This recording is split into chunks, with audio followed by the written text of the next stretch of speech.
Olá, peritos. Meu nome é Genor Zaparoli e eu trabalho como perito judicial e assistente técnico nas horas vagas. Bom, pessoal, o tema de hoje é substituição de peritos. Como que funciona os trâmites de substituir um perito? Existem várias formas de se substituir um perito, tá? E nós vamos falar sobre isso aqui nesse vídeo. Mas antes, dá uma paradinha aí, se você puder.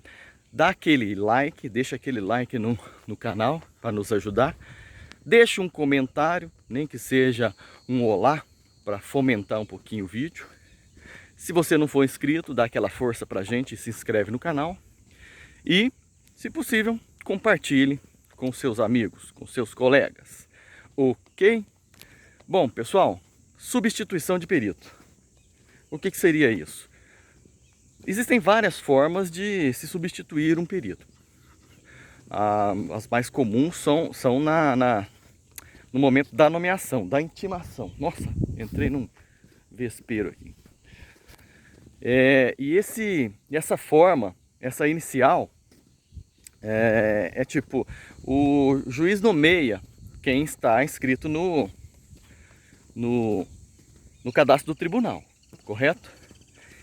Aí, por algum motivo, aquele perito não responde. Ele não responde ou ele denega a perícia por algum motivo. E aí o juiz é obrigado a nomear o próximo perito, né? Lembrando que na roleta russa ali, de nomeações, o perito perdeu a chance. A hora que o juiz clica no botão nomear novo perito, ele vai perder a chance, né? Então ele volta para o fim da fila e um novo perito será nomeado automaticamente. E esse novo perito ele pode aceitar ou também, por algum motivo, sei lá, o e-mail não chegou na caixa postal, ele não foi intimado também, ou ele não abriu o PJE, né, o sistema de nomeações é o AJ, né? São Paulo tem outro. Bom, estou falando de Minas, então ele não abriu lá, não recebeu a intimação. O juiz tem que nomear. Comigo já aconteceu, eu já cheguei a ser quinto perito. E alguns apresentaram propostas, eu aproveitei a proposta anterior para servir como paradigma da minha proposta. Tipo, estou apresentando esse valor e veja que ele é condizente com o valor do perito tal, né? Ajuda bastante. E o que acontece? Uma hora chega num momento que o juiz fala: olha, devido à dificuldade de se obter peritos, encerra o processo.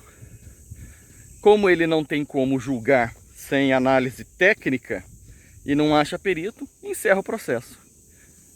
Eu já vi isso acontecer. Tá, mas a maioria das vezes a gente encontra o perito. Tá, ele encontrou o perito. Aí o perito ele é nomeado, ele recebe um tempo para poder ler os autos e apresentar a proposta de honorários. E apresenta a proposta de honorários. Nesse momento, o perito também pode ler os autos e perceber: não é para mim. Aí ele tem que ser substituído também, né? Mas imagina que ele apresentou a proposta de honorários. Aí as partes vão analisar o currículo do perito. É dever delas, né? E direito delas também. Conhecer o perito. As partes podem impugnar a competência, a ligação do perito com alguma das partes, suspeição, né?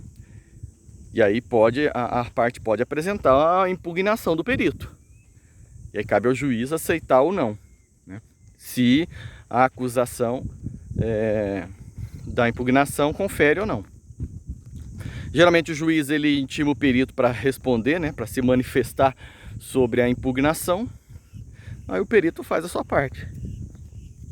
Eu recebo muita impugnação de que os valores estão muito altos, né? Mas isso é facilmente combatido com paradigmas, né? Apresentando propostas de outros profissionais. Caramba, que é esse monte de mosquito? Então você apresenta propostas de outros profissionais, de outros peritos, e diz: excelência, o meu valor está condizente com o mercado. Não tem o que se dizer de razoabilidade ou de qualquer outro princípio lá. A razoabilidade trata da questão do... esse valor é razoável em relação ao mercado, né? Ou em relação ao processo. E tem um outro princípio que é o princípio da proporcionalidade. O princípio da proporcionalidade diz que... bom, tem várias interpretações, né? Eu entendo que alguns advogados entendem que o princípio da proporcionalidade está ligado ao valor da causa. Excelência, o valor da causa é de R$1.000, o perito está apresentando uma proposta de 10 mil. Totalmente desarrazoável, totalmente desproporcional à causa. Mas, cá entre nós, o que tem a ver os trabalhos que eu vou fazer com o valor que o advogado julgou ser o certo para a causa? Porque quem põe o valor da causa é o advogado, o autor. Ele pode pôr R$2 a causa. No final o juiz vai corrigir esse valor. Ele pode pôr, geralmente põe R$1.000 para pagar custas baixas. E daí, lá na frente, o juiz corrige o valor das custas, das causas, né? Mas, então, não tem nada a ver com o valor da causa, né? Porque o valor inicial da causa ali é determinado pelo advogado e ele pode utilizar essa artimanha, né? Então, não... Bom, por fim, o perito não tem nada a ver com o valor da causa. O perito é um profissional que presta o serviço e vai calcular os seus honorários. Agora, tem perito que apresenta a proposta assim: R$10.000 para fazer esse serviço. Aí você não coloca munição na mão do juiz para ele aprovar seus honorários, né? Da onde saiu esse valor? Da sua cabeça? É esse valor e pronto, acabou, e se não quiser me substitui. Tá pedindo para ser substituído. Mas não, apresenta uma proposta ali onde você faz o cálculo das horas que você vai gastar. Mosquiteira. Faz o cálculo dos equipamentos que você tem que alugar, da equipe técnica que você tem que juntar, né? Faz o cálculo, inclusive, da leitura dos autos, que custa tempo, né? Ler os autos custa tempo. E não é uma vez só que você vai ler. Você vai ler para elaborar a proposta, você vai reler daqui 1 ano quando a proposta for aprovada, você vai reler daqui 2 anos quando você for ter que agendar a perícia, vai ter que reler daqui 3 anos quando você for fazer o laudo, e é tudo muito trabalhoso, né? Tá, mas voltando ao tema substituição do perito.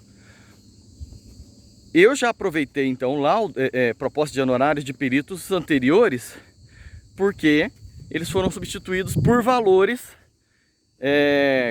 condizentes com o mercado, mas como o perito não apresentou aquele detalhamento dos cálculos, o juiz não teve outra ação a não ser substituí-lo, porque a parte alegou que era irrazoável e era desproporcional. Então, mas quando eu vim, apresentei a minha proposta com 8 laudas, explicando os motivos de como eu cheguei naquele valor, não tem como contestar. As atividades estão ali, a quantidade de horas estão ali demonstradas. Eu posso gastar um pouco mais, um pouco menos, mas estão ali, né? E se você tem alguma dúvida de como apresentar a proposta de honorários, lá no meu site, eu vou deixar aqui embaixo, tem